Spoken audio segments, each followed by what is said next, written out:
Every DC fan has been waiting for this moment. The Batman starring Robert Pattinson has finally hit theaters. Without wasting any time talking about the film or giving out any spoilers, I want to cut across to our entertainment editor, Tushar Joshi, who watched the Batman before it was rolled out in cinemas. Tushar, the big question, how is Robert Pattinson as Batman? Has he done justice to this iconic character? Dipali, this question is putting so much pressure on me. I can only imagine what Robert Pattinson must have felt to play the Batman. I mean, imagine getting into the shoes of one of the most iconic superheroes of our lifetime. It definitely must have not been an easy task. And I can say this with a lot of confidence. I really don't care what anybody else has to say. But this guy is 10 on 10 as the Batman. Outstanding. Right from his entry, from the time we see his face, those piercing eyes, till the last scene, Robert Pattinson has not got out of character for even a second. In fact, like the audience, I was also waiting, anticipating that there might be some loopholes in his performance. There will be somewhere that we might just see a glimpse of Edward Cullen suddenly. He'll break out and we will be like, oh, he's the guy who played Edward Cullen in Twilight. But if you haven't watched the Twilight series and if you have been living under a rock or not born in that generation, then Robert Pattinson is the perfect Batman. All right. Also, I want to ask you if at any point he suffered from the Twilight series hangover. Not at all, which is what I think that is what the crux and that's where the beauty of his performance lies.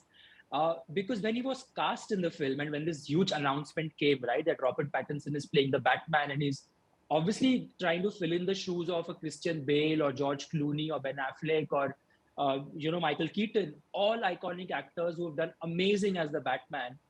Social media, a lot of fans of the Batman were on the fence. They were like, will he be able to pull off one of the biggest superheroes of our time? And I think the reason came from the fact that he was known as Edward Cullen. He was part of the Twilight series. He was part of all of that fluff what teenage girls liked. And then he took a lot of time to get away from that. In fact, everything that he did post Twilight was completely opposite to what he did in those films. He tried to break away from that image. And I think he came to a point before the Batman or just when he started making the film is where he literally shed the skin of what people had seen him play before. And when you expect something or you expect someone to fall or fail, and that person just soars and just delivers a performance that you wouldn't have expected, you're all taken in awe. I think the entire theater, including me, our jaws literally dropped to the floor when we saw him enter that frame on that IMAX screen as the Batman.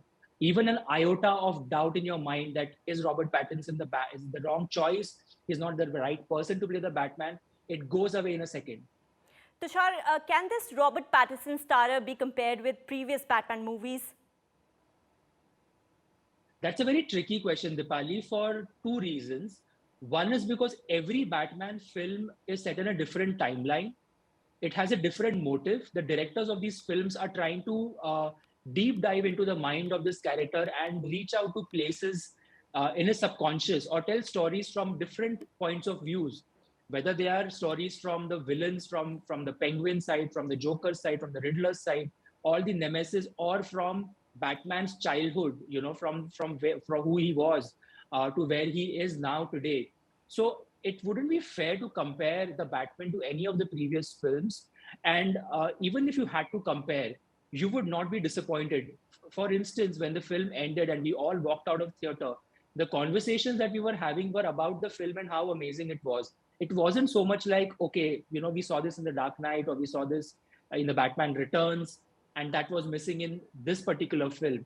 I think as an audience or even a fan of Batman, you wouldn't end up comparing this to any of the previous films. And if you had to, like you asked me this question, I think this film stands firm on its feet and is able to deliver what it set out to do. Tushar, will fans of Batman have enough to share about this film? And overall, how would you rate this film? I'm giving it a solid 4 on 5. I think the reason for this high rating is simply because of the fact that the film delivers on all accounts.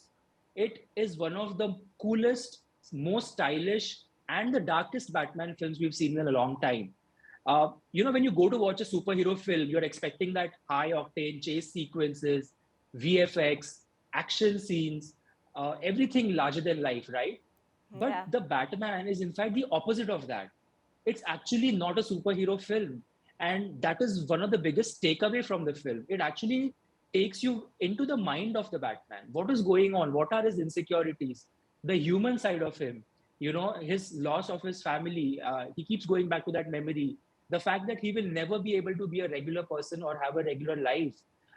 There are so many subtexts and beautiful plots in the film. Also, the casting, Dipali, the fact that Colin Farrell is playing the Penguin, and if you wouldn't know that it's Colin Farrell who's playing Oz or the Penguin in the film, you wouldn't tell because he's wearing prosthetics. Colin Farrell is a good-looking guy, and over here with prosthetics and makeup and the way his body language is, he just becomes this really scary person.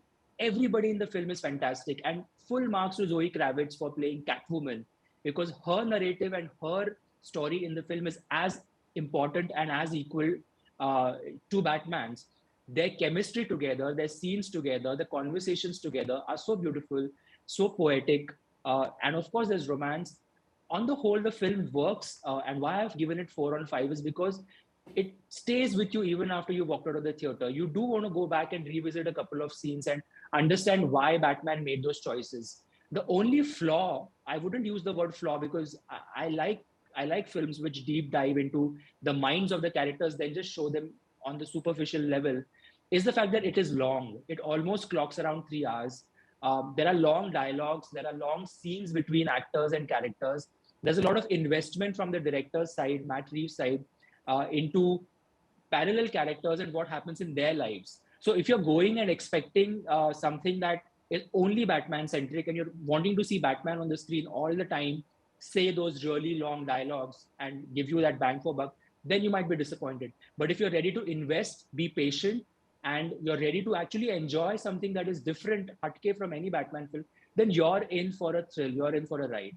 All right, so our entertainment editor Tushar Joshi has given Robert Pattinson's The Batman 4 stars out of 5.